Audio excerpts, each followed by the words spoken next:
All right, so we have kind of a tag team presentation here with Scott Nunes and Deborah Drake as kind of our final piece of the day, and we're going to be learning about Google Arts and Culture.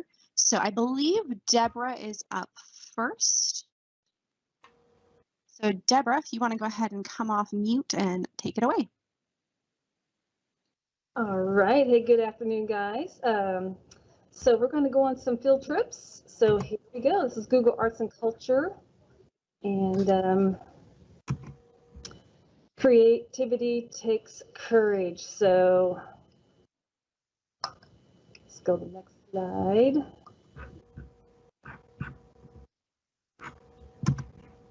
So let's get courageous and start exploring. Just get onto Google and type Google Arts and Culture. So I'm going to literally take you on a little mini field trip here.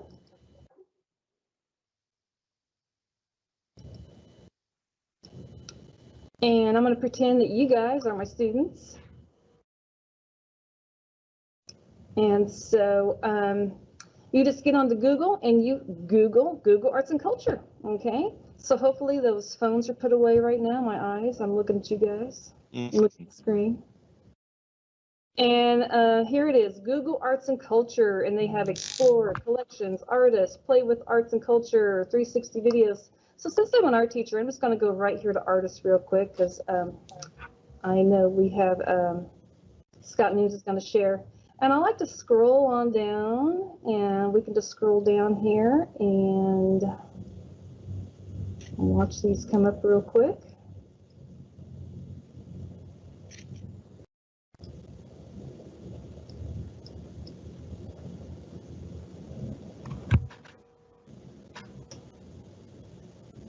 All right, I'm going to go right here to George Seurat's painting. And as you scroll down here, it shows, like, it talks about it right there, a little bit more about it. But watch this, guys. I can click on it. This is my favorite part right here. And see that little thing right there? I click on that. And then maybe I want to see that dog a little bit closer, so I can kind of click on that. And then that little thing right there brings me closer. And, ooh, cool. And I can go a little closer. All right, that's pretty cool. And then I can go a little closer. And check that out. You got a monkey there and a dog. And guys, check this out. You can get insanely close. I mean, literally. Look at that. Isn't that just crazy? I mean, if you were actually in an art museum in real life, they would probably sing you out. Okay, you cannot get that close in an art museum. You will get in. You would get arrested. Okay, I'm going to zoom back out, and there it is.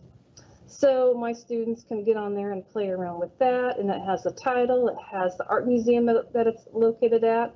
But hey, check this out. You can actually go to the art museum. I'm going to click on that. And there it is in real life. So my students, what I do with my students, we do this. We check out an art piece. We can go to an art museum, and then down at the bottom you can see more pieces. There's American Gothic. Pretty cool. Okay, so I'm going to go back and go back again. And there's a little hamburger thing right there. I can click on that. So we have, I can search by artists, which is what I'm on now, mediums, art movements, historical movements, lots of stuff. Pretty cool. I could be on here for a whole hour with you. So now I'm going to go back to my slideshow presentation. There you go. You should be able to see it now. Okay, so once you're there, like I said, art, history, culture, many other subjects are included. I can go to the next screen. I guess I could. Next screen, please. And so this is a few lessons that I've done with my students. Lesson 1, for extra credit, I've had students just get on there and just research. And one of my students, what I do is I have them research, and then since we're doing everything now online, they'll just submit a paragraph in Schoology about what they found is that's their favorite thing. So one student typed about how she loved the games, the activities, the applications. There's apps for your phones, which Scott could probably get into that, 360 tours. And then number 2, assignments can type in a subject that they might like under artist section, like maybe dog, and just look up dogs. And they can compare a few pieces, like the dog paintings I have right there for you as examples. And then for my advanced students, I teach International Baccalaureate and also advanced arts. So we start with this, and they find an artwork that they like, and then they can locate the piece, and then they compare it to another one.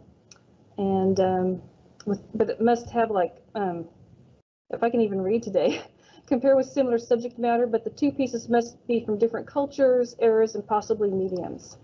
So here we have 2 dog paintings, and we have Garritu's painting Dog at Rest, that's from 1650, and then we have a Giacomo Balla's painting 1912 called Dynamism of a Dog on a Leash. So we could, as a class, we could talk about these 2 paintings, compare, contrast, or it could just be like an assignment. And that is it. I wanted to keep it short so Scott can have his time. Any questions? Well, thank you. Yeah, any questions right now, Alexandra? I'm not seeing any in the chat. Welcome, everyone. I'm Scott Nunes. I'm going to go ahead and share my screen here. I'm your neighborhood-friendly EdTech coach. Thank you so much, everyone, for attending today.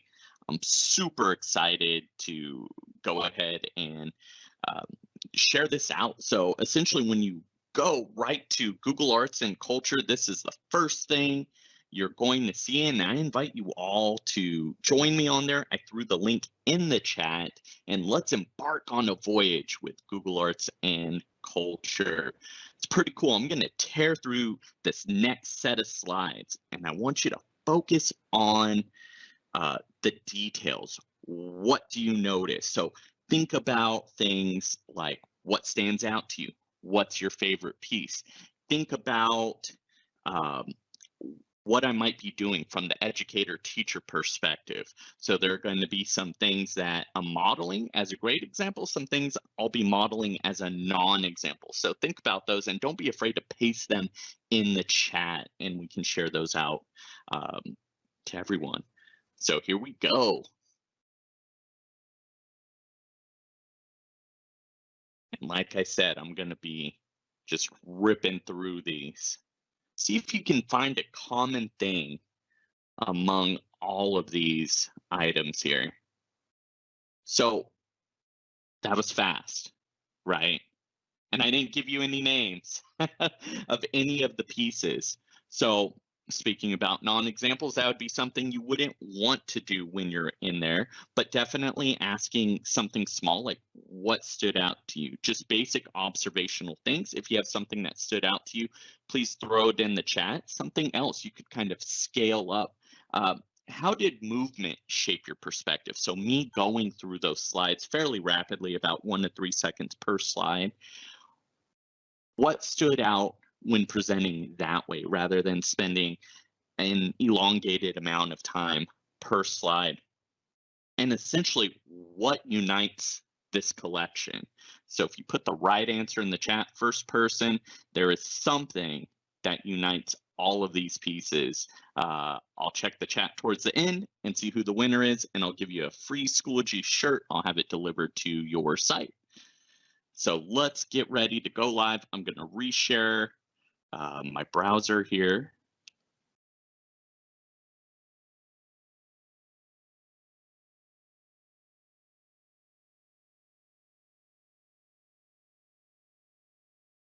Thanks for your patience, everyone.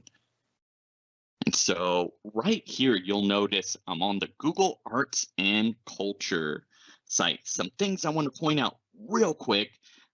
We have different types of things. So we have general kind of tours. You can go check out 5 different tech museums. That's right, not just 1, not just 2, not just 3, but 5. And this one is super cool. You can actually find yourself within a glacier. I encourage you to check that one out.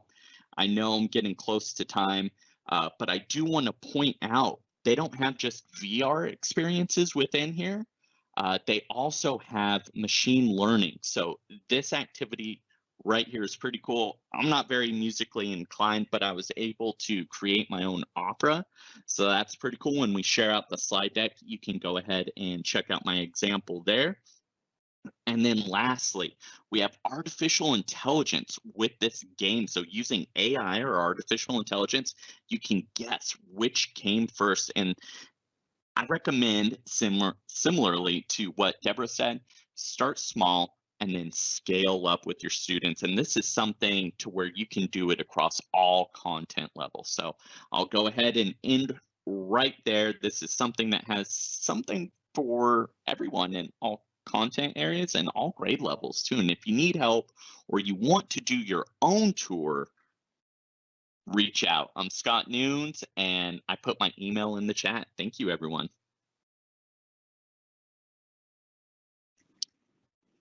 All right, thank you, Scott. Go ahead and share. I noticed there was a few other slides we hadn't gone through, but maybe you went live and you showed those. So thank you for going through that piece. And who put the right answer in the chat? Somebody put their name's not there, so just email me. Whoever put blue, anonymous at 355. That sounds like our anonymous is our winner. So that's anonymous, whoever you are, please reach out. And that is our presentation today. So we definitely have a little bit of time for some Q&A or any thoughts, impressions that you guys have. I'll go ahead and take back over the screen here. Share my desktop back with everybody.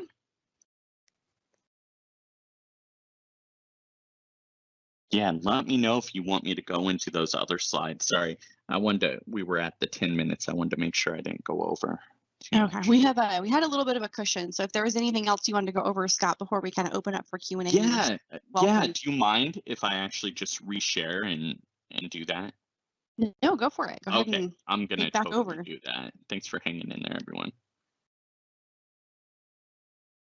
Because this is pretty cool. So I'm going to go into the tech museums, and this is really easy. I encourage you to try it on different devices. It works well on a student device, which is web-based, your Surfaces or teacher devices, and also on mobile devices. It's a little trickier on phones, but it works. So we have the Museum of Arts and Industry in Paris. I wish I had seen it when I was in Paris in 2000, but I did not.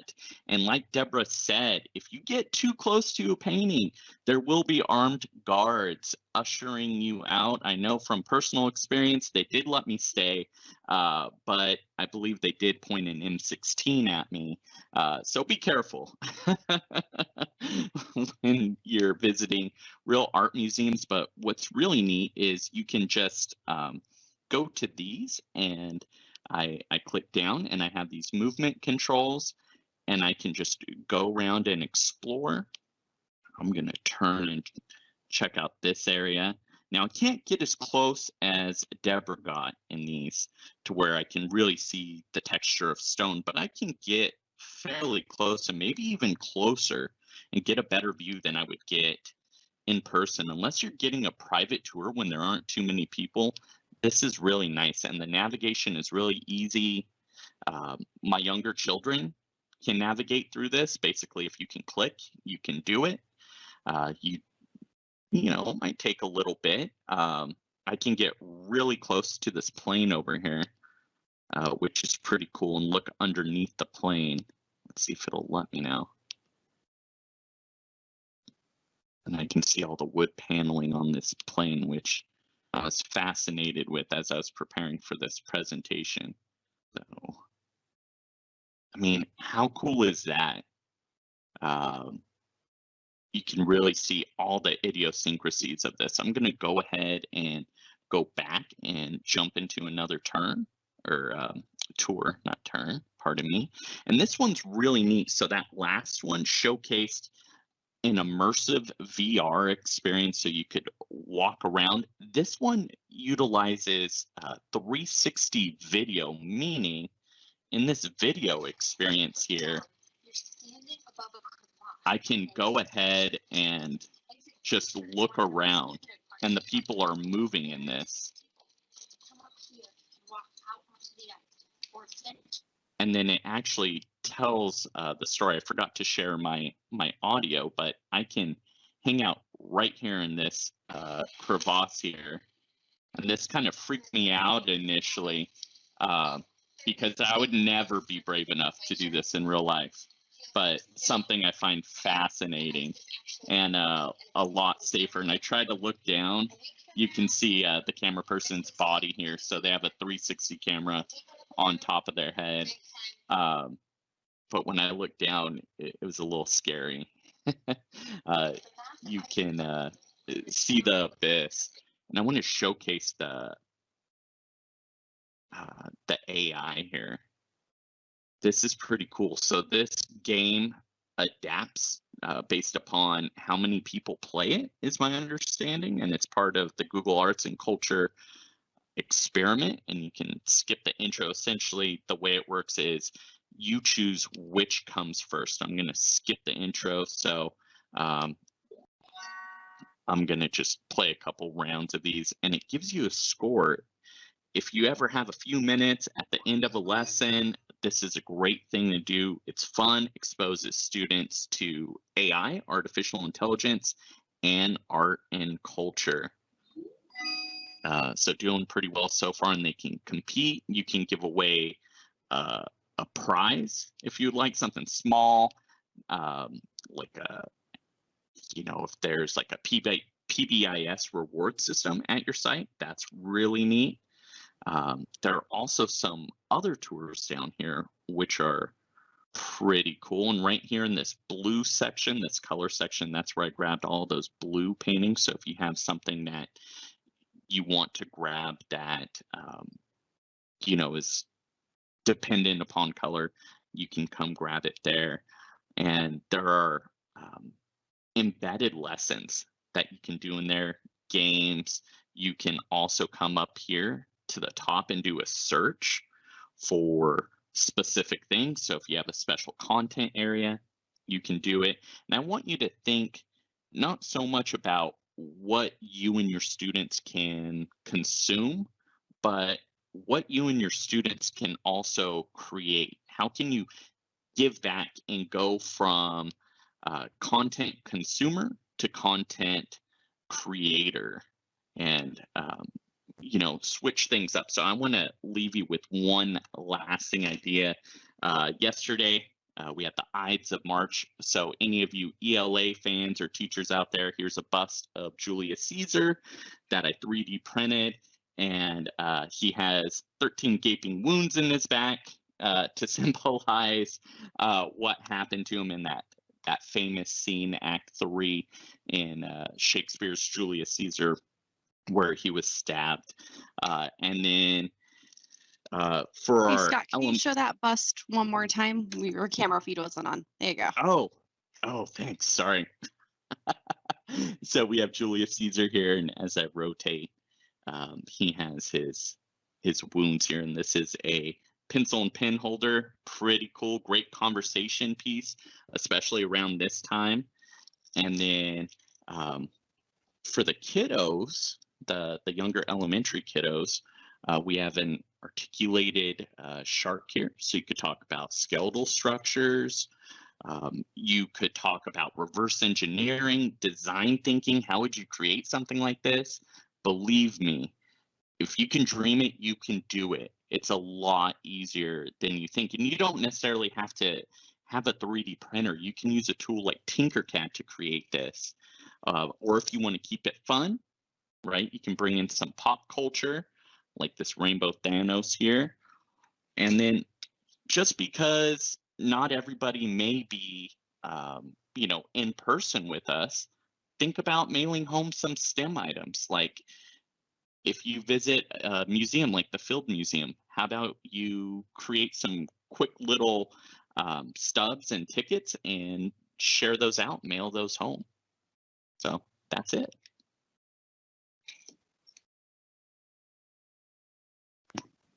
Thank you, Scott. That was a fabulous Yeah. presentation. I think we have Thank one you. more bonus piece.